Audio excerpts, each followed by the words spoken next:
محمد ارشد اتاری حبیب آباد پتوکی سے عرض کر رہا ہوں۔ میرا احکام تجارت سلسلہ میں میرا سوال یہ ہے کہ اگر کوئی اسلامی بھائی جانور خریدتا ہے 50,000 روپے کا اور اس کی دیکھ بھال کرتا ہے اور اس میں ایک اپنا حصہ ڈال لیتا ہے، باقی منافعوں کے ساتھ 70,000 کے حساب سے حصے ڈالتا ہے، کیا آیا کہ اس کا ایسا کرنا ٹھیک ہے؟ آپ یہ کہنا چاہ رہے ہیں کہ عام طور پر یہ ہوتا ہے منڈی کے اندر کہ پورا سالم جانور بک رہا ہوتا ہے۔ پھر منڈی میں جو بھی جانور بیچنے آیا ہے وہ یہ تو نہیں کہتا نا بھی ایک حصہ اس میں میرا ہے 6 آپ کے ہیں،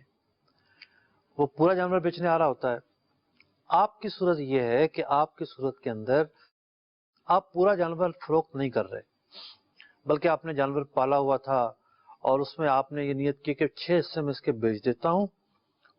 اور قربانی کے حصے اس میں شامل ہوں گے اور ایک حصہ میں بھی اپنی قربانی کا شامل کر لیتا ہوں۔ تو یہ طریقہ کار درست ہے ایک شرط پر، وہ شرط یہ ہے کہ کوئی بھی شخص ایسا نہ ہو